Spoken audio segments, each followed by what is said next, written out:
Okay, this story that I am going to read today is about a father that writes a letter to his daughter.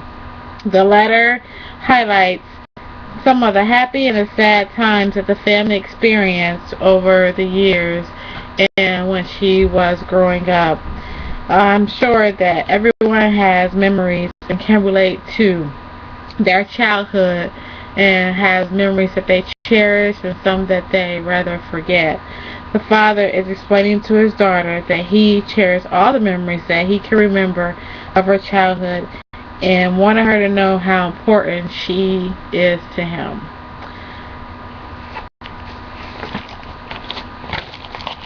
A few days before your 29th birthday, he writes you a letter.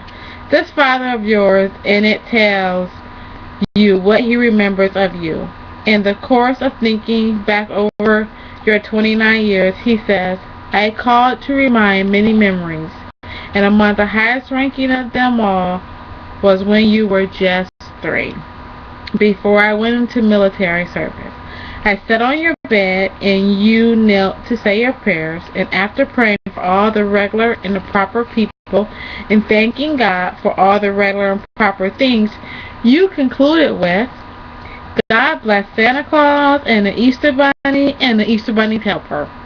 I didn't know where the helper came from, and I didn't want to laugh at your prayers, but I nearly exploded in effort to contain my laughter until you were in bed, had got kissed, good night, and I could get downstairs. In the same year, when the day came for me to put on my uniform and leave for Fort Knox, I didn't see how I could possibly say goodbye without crying all over the place. So I had to think of something. You won't remember, but I suggested to you and Dale was that instead of saying goodbye, I would come to attention. And so would you and Dale. And then we would salute each other as I had taught you to do.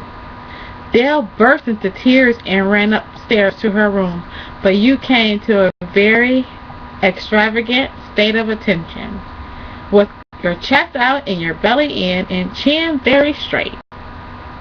And we saluted, and then I went out to the taxi, scarcely able to see what I was doing.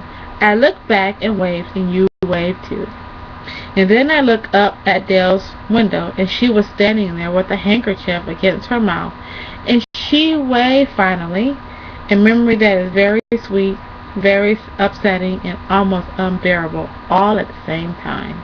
And then when I came back from the military, I remember the warm evening, sitting on the steps when you and Dale would beg me to tell a story.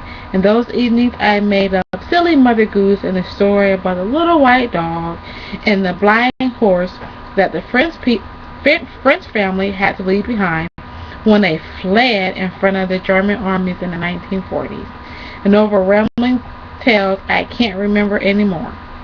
Sometimes I would start one with the foggiest notion of where it was going or how it would end. And those seem to be the ones you like best. Both you and Dale like the sad stories best, so I invented sad ones and more of them. One time I got so engrossed in my own story that I was crying with you. Doesn't seem possible, but it's true. I had to find a happy ending for the one in a hurry. And then I blew my nose and felt better. Another bittersweet memory is when they brought you down from the operating room after your tonsils were removed. You were groggy with sedation and kept gulping up frightening amounts of blood, and with your eyes still closed. The first thing you said was, I want my daddy. So I sat by your bed, and you hung onto my index finger of my right hand forever, and I wouldn't have moved away for any amount of money. The last letter is a story of your life, all the stuff of which you were mad, so that reading it again a year later, you are amazed to see how carefully your character has been described in the course of those paragraphs. 25 years are missing in his recollection of you, and in those 25 years you have lived out all the consequences of the first, the 4, or the 5. There was a time in your life when you didn't believe in psychology, when you didn't believe that intelligent, rational people were the product of anything more than their own intelligence and their own rationality. Now you believe in everything, past, present, and future. You believe in memories. You believe in suffering of truth and all that it requires. You believe that you are exactly the life production of that child sitting on the front steps of that house, listening to stories that were rescues, always at the brink of truth. You do remember the day your father went away. You remember your own confusion about your sister's sudden tears and her running to her room. That was not what your father had asked you to do. Your father had told you to salute, and so you saluted proudly. And you knew, even at the age of 3, that you would do anything he asked, at whatever the cost.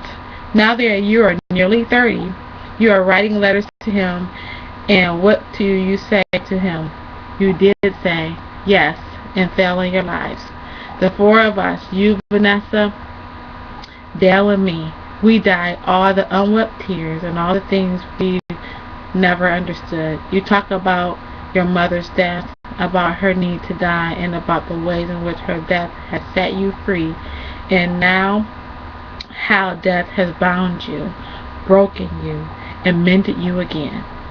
You tell him, as mother would, that you have loved him, whatever his failings, that you forgive him, that you have failures too, which require forgiveness of him. You tell him that you have loved your life, that you are at peace with the person you have become, and that he may have the peace too in your behalf. We none of us die of grief, you say, but only not grieving quite enough. And what you want from him is that he may weep too, for himself and for the ruin of all those years.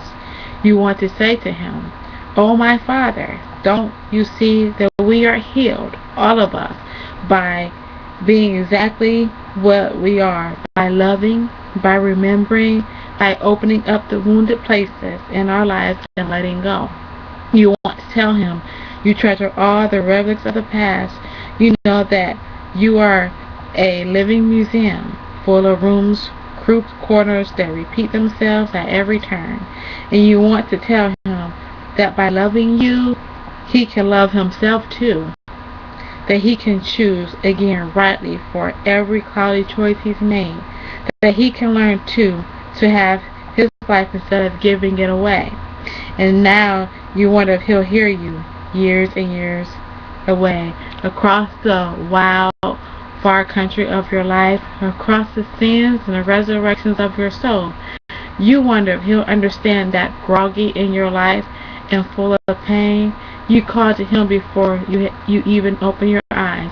But this presence there when you were 4 has reached across the world to you and touches you where you are. The title of this short story is A Letter to My Father, and the author is Sue Grafton.